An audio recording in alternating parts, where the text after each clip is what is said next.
As you might imagine, I disagree with the Supreme Court's decision, and I agree with the dissent. What the court did not do on its last day in session, I will do on my first day if elected President of the United States. And that is, I will act to repeal ObamaCare. Let's make clear that we understand what the court did and did not do. What the court did today was say that ObamaCare does not violate the Constitution. What they did not do was say that ObamaCare is good law or that it's good policy. Obamacare was bad policy yesterday. It's bad policy today. Obamacare was bad law yesterday. It's bad law today. Let me tell you why I say that. Obamacare raises taxes on the American people by approximately $500 billion. Obamacare cuts Medicare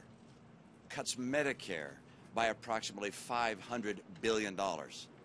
And even with those cuts and tax increases, Obamacare adds trillions to our deficits and to our national debt and pushes those obligations on to coming generations.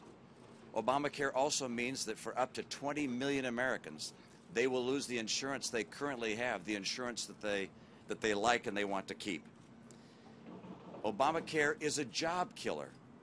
Businesses across the country have been asked what the impact is of Obamacare. 3/4 of those surveyed by the Chamber of Commerce said Obamacare makes it less likely for them to hire people. And perhaps most troubling of all, Obamacare puts the federal government between you and your doctor. For all those reasons, it's important for us to repeal and replace Obamacare. What are some of the things that we'll keep in place and must be in place in a reform, a real reform of our healthcare system? One, we have to make sure that people who want to keep their current insurance will be able to do so. Having 20 million people, up to that number of people, lose the insurance they want is simply unacceptable. Number two, got to make sure that those people who have pre-existing conditions know that they will be able to be insured and they will not lose their insurance. We also have to assure that we do our very best to help each state in their effort to assure that every American has access to affordable health care. And something that Obamacare does not do that must be done in real reform is helping lower the cost of health care and health insurance. It's becoming prohibitively expensive. And so this is now a time for the American people to make a choice. You can choose whether you want to have a larger and larger government, more and more intrusive in your life, separating you and your doctor, whether you're comfortable with more deficits, higher debt that we pass on to the coming generations, whether you're willing to have the government put in place a plan that potentially causes you to lose the insurance that you like, or whether instead you want to return to a time when the American people will have their own choice in health care, where consumers will be able to make their choices as to what kind of health insurance they want. This is a time of choice for the American people. Our mission is clear. If we want to get rid of Obamacare, we're going to have to replace President Obama.